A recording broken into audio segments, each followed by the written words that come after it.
তাড়াতাড়ি আমরা কাজটা শুরু করব। যে সমস্ত দিদিরা অতিথি বরণের দায়িত্বে ছিলেন ওনাদের তাড়াতাড়ি নিচে আসার জন্য অনুরোধ করছি। আজ প্রগতি সংঘ সমবায় সমিতির 14তম সাধারণ বার্ষিক সভা। ওই সভায় যে সমস্ত দিদিরা আমাদের খুব কাছে আমাদের সামনে উপস্থিত হয়েছেন ওনাদেরকে আমরা খুবই ধন্য।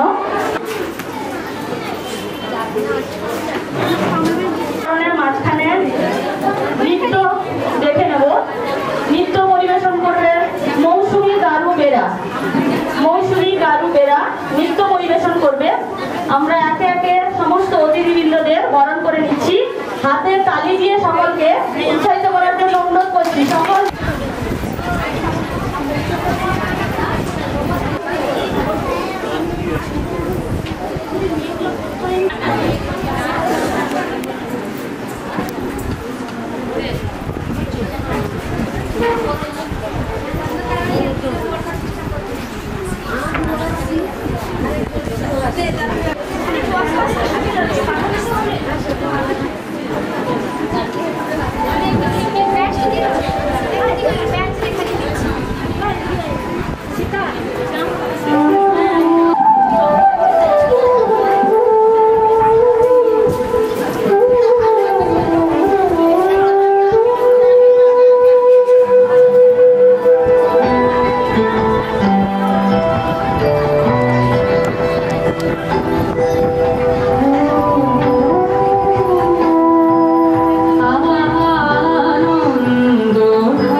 ছিলেন ও সহযোগিতা করেছিলেন তারা আজ আমাদের কাছে নেই, আমাদের ছেড়ে অনেক দূরে চলে গেছেন। তিনি হলেন কাশ্মীরি গ্রামের টেরেজা নারী কল্যাণ উপসংঘের বিমেল সেনাপতি। শারীরিক অসুস্থতার কারণে উনি স্বর্গলোক গমন করেছেন। তার আত্মার শান্তি কামনার জন্য আমরা সকলে উঠে দাঁড়াবো এবং 1 মিনিট নীরবতা পালন করব। সকলকে উঠে দাঁড়ানোর জন্য অনুরোধ করছি।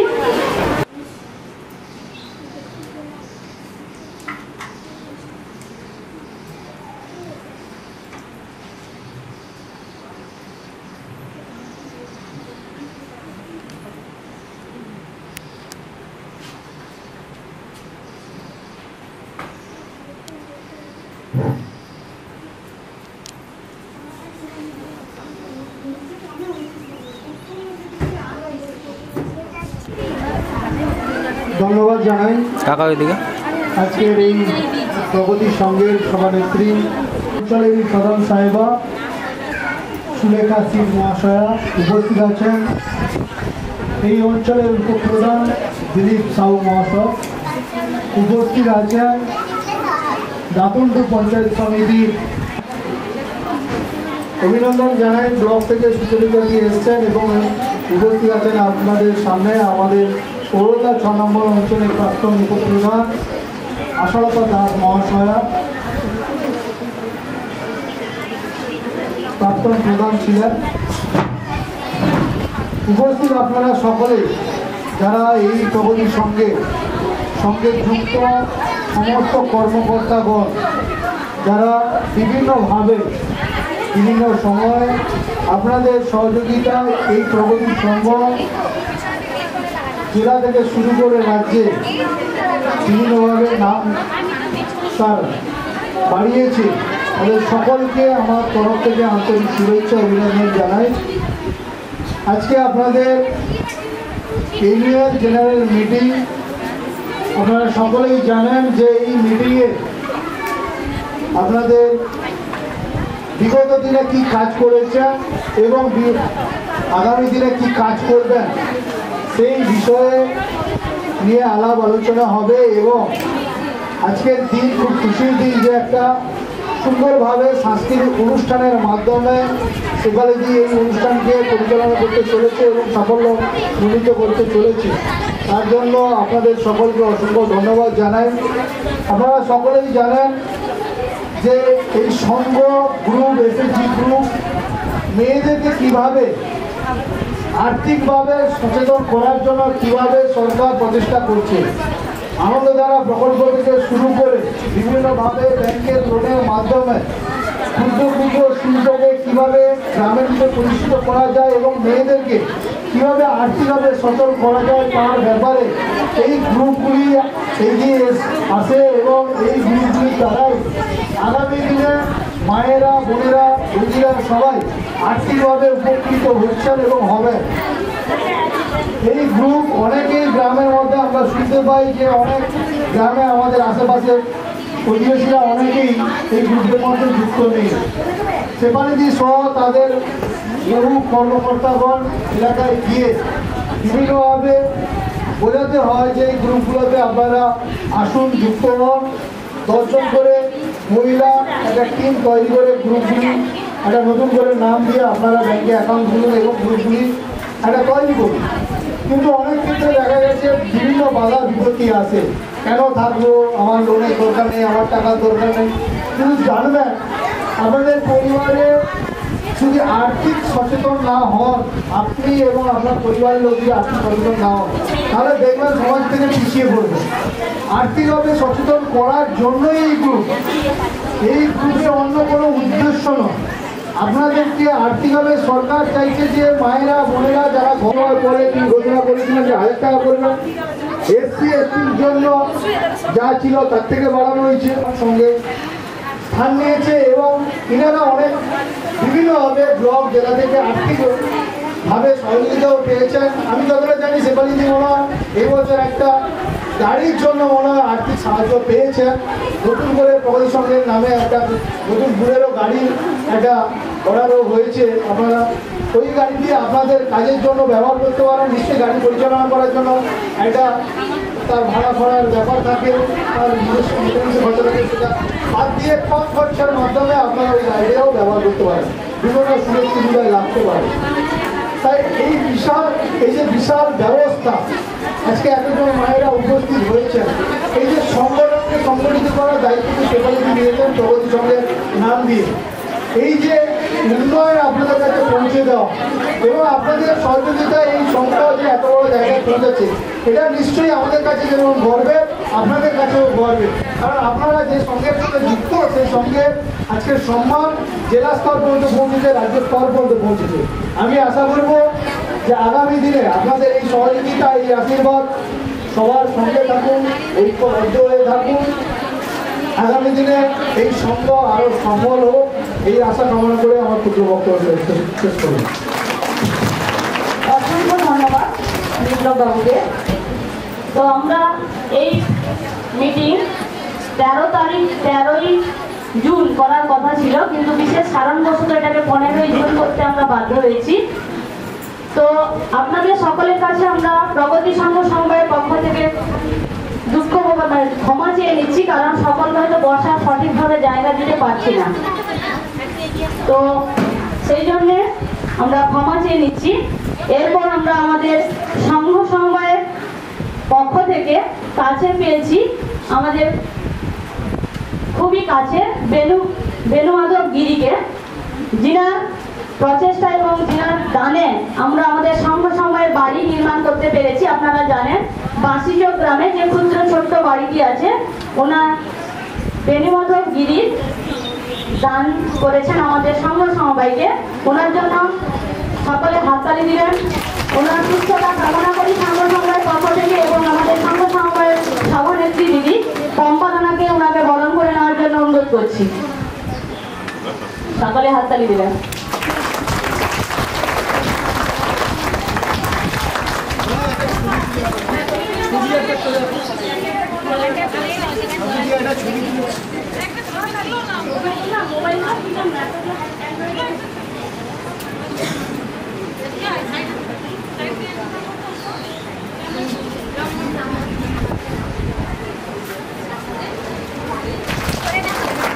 বাড়িটি ছোট্ট হলেও আমরা আমাদের সংঘ সমবায়ের টাকাটা আমরা জমা দিই, সেটা একটা এককালীন একটা বড় অঙ্কের টাকা।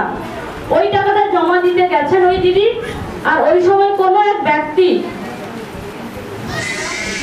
ওনারা এসছেন ছলনা করে, টাকা ছিনতাইবাজ যেটাকে বলা হয়।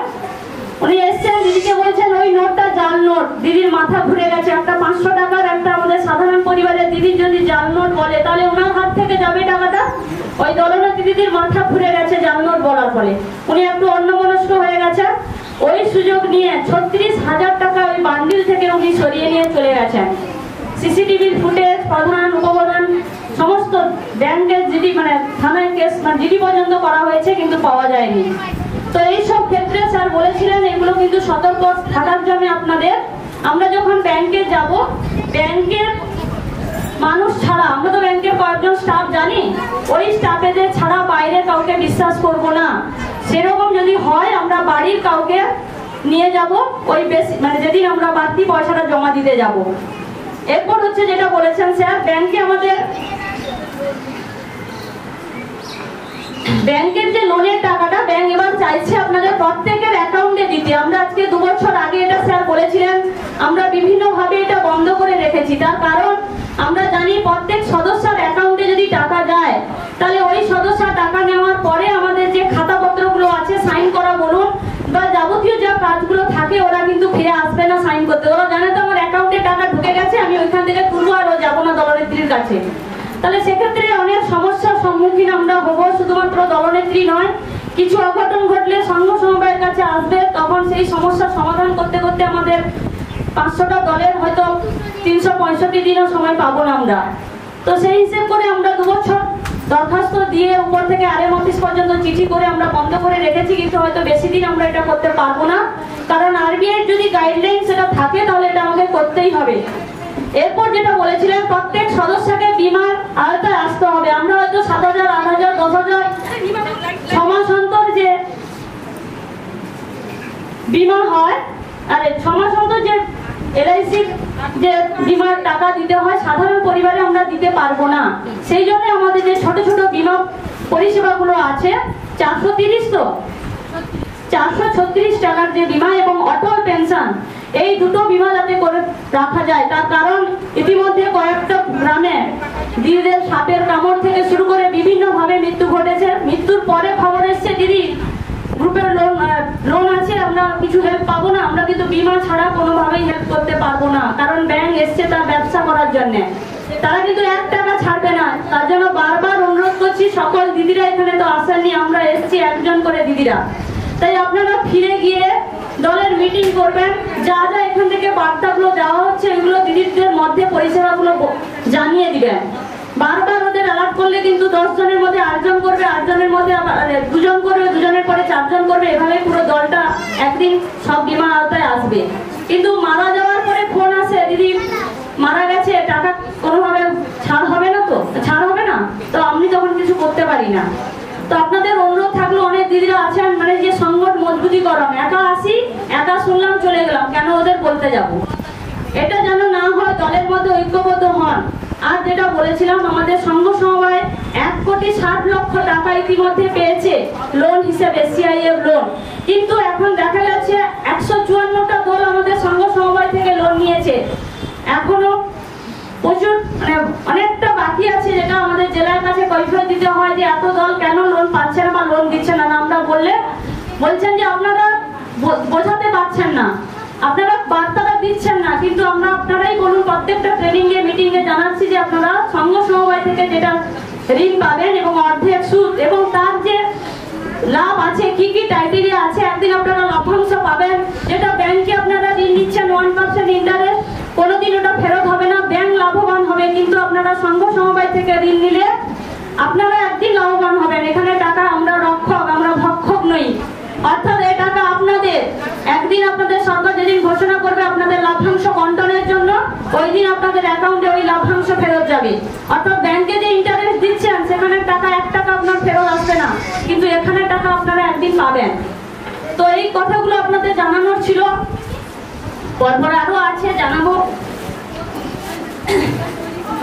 এরপর আমরা আমাদের দলের গান শুনে নিব। নারীরা উজ্জ্বল আকাশের মতো হব, নারীরা নির্মল মুছে দেব